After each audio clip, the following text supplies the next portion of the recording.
Dober dan, spet so tukaj žute minute z Zmagom.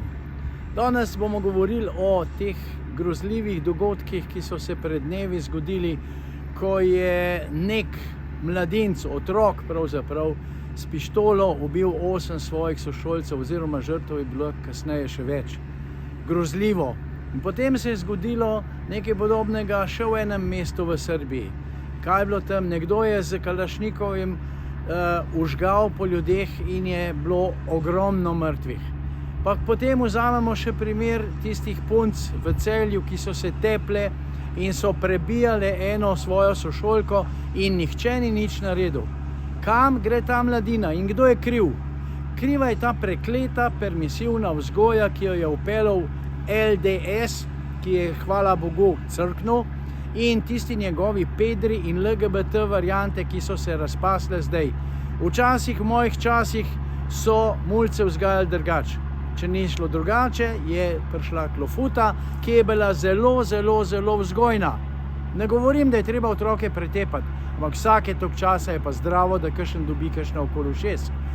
Kaj se zdaj dogaja? Učitelji ne naredijo nič, šola ne naredi nič, starši ne naredijo nič. Edino, kar naredijo starši, pošljajo odvetnike v šolo, da terorizirajo ravnatelje in pa učitelje.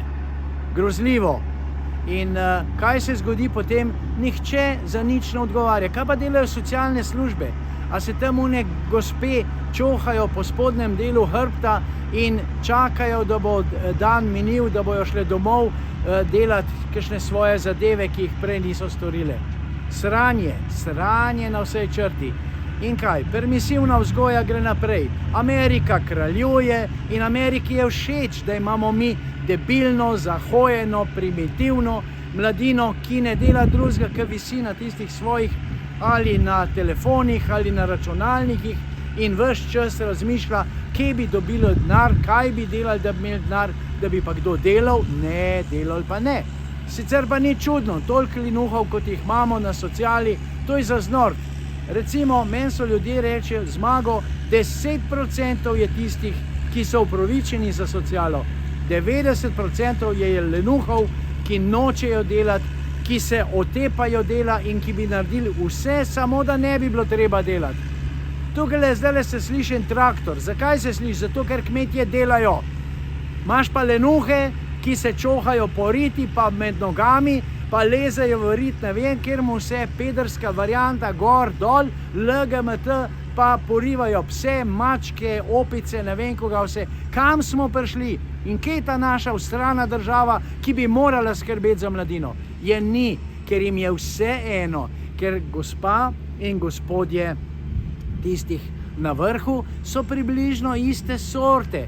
In slovenski pregovor pravi, vrana vrani ne izkljuje oči. Druga stvar je pa še en pregovor, gliha v kup štriha. Kaj bomo naredili s to mladino? A bomo dali ravnateljem več pristojnosti? Treba je. A bomo dali učiteljem več pristojnosti? Treba je. Ali bomo tiste socialne službe črtali? Treba je. A bo treba vsake tokcajte kakšnemu mulcu pritisniti klofuto, da se bo zbrihtal? Treba je. To je treba narediti. Vzpostaviti je treba red. In za tele mladiče, ki so mlečno zobi in ki se vlečejo na starših do 30-40 leta, treba je uvesti obvezno služenje vojaškega roka. Ko greš v vojsko, greš mladenič, prideš ven mož. Kaj imamo pa zdaj? Pedersko sodrgo, ki ne ve, ali je pes, ali je mačka, ali bi se fukal v rit, ali v glavo, ali v uho, ali ne vem koga vse. Poleg tega pa gledal ameriške neumnosti na telefonih in iz česa, kaj pride to, pa imamo vse skupaj. Nasilja je ogromno, preveč, treba ga je ustaviti. In kaj policija? Kaj policija dela? Namesto, da bi te deviantne že zgrabila in jih prekloftala, poklicala starše, da bi jim se starši dali eno klofuto, če ne pa tudi fotru, lahko bi dobil tudi foter 2-3 okoli 6, ker ziher bi prišel z odvetniki, tja pa moj otrok je božanski, moj otrok je to. Ni res, ni vzgoje, niti doma, niti v šolah, niti v skupnosti nasploh. Kaj država? Državi se pa jebe, samo da pobira denar, davke, pa jebe folk, pa porka mizerja, naredimo že enkrat temu koncno. To je bila danes za žute minute. Mejte se lepo, pa čakajte na naslednjič.